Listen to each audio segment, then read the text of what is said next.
Assalamualaikum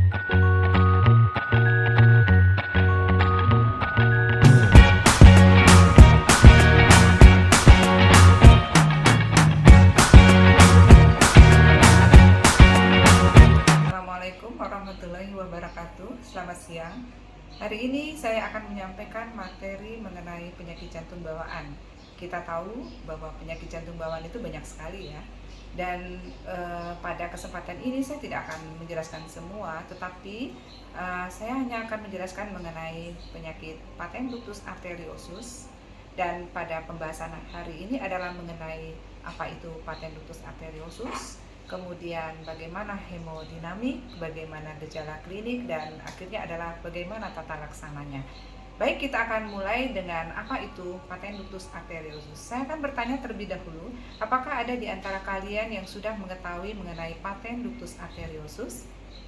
Ya, jadi paten ductus arteriosus itu adalah suatu kelainan anatomi pada jantung dan pembuluh darah, di mana pembuluh darah ductus arteriosus itu tetap terbuka, sehingga darah yang ada di pembuluh darah aorta akan masuk ke pembuluh darah arteri pulmonalis. Baik, kita akan melihat selanjutnya adalah mengenai hemodinamiknya. Untuk melihat hemodinamik dan agar kalian lebih mengerti mengenai hemodinamik ini, ada baiknya kita melihat terlebih dahulu video tayangan berikut ini. Paten ductus arteriosus ditandai dengan adanya saluran darah ductus arteriosus yang terbuka. Akibat adanya ductus arteriosus yang terbuka, maka darah yang ada di pembuluh darah aorta akan masuk ke pembuluh darah arteri pulmonalis. Akibat dari kondisi ini, maka akan menyebabkan sirkulasi ke pulmonal menjadi meningkat. Tentu saja tergantung kepada besar kecilnya PDA tersebut. Pada PDA yang kecil, sirkulasi pulmonal tentu tidak akan terlalu berlebihan. Tetapi pada PDA yang besar, maka sirkulasi pulmonal akan berlebihan, melebihi daripada sirkulasi sistemik.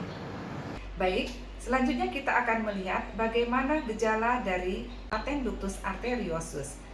Gejala yang akan ditimbulkan akibat adanya paten ductus arteriosus itu tergantung kepada berapa besar ductus arteriosus itu yang terbuka.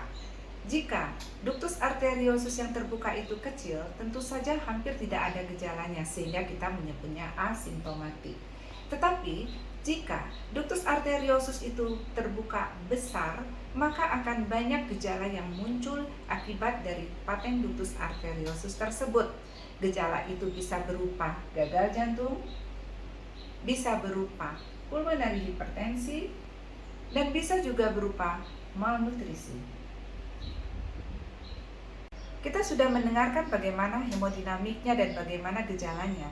Tentu sekarang kita harus tahu bagaimana cara kita menegakkan diagnosisnya.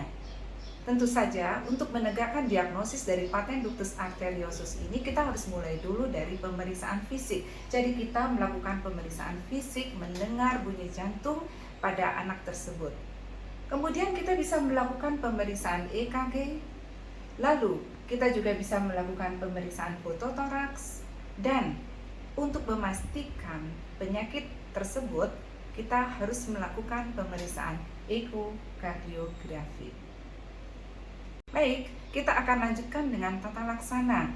Untuk tata laksana, maka jika ada paten ductus arteriosus, kuncinya adalah kita tutup saluran darah yang terbuka tersebut. Bagaimana cara kita menutupnya? Ada dua cara. Cara yang pertama adalah dengan transcatheter closure.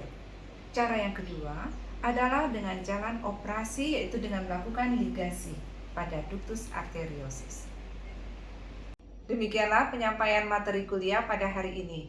Kita akan berjumpa kembali pada pertemuan berikutnya dengan topik penyakit jantung bawaan yang lain. Saya tutup pertemuan ini dengan mengucapkan wassalamualaikum warahmatullahi wabarakatuh.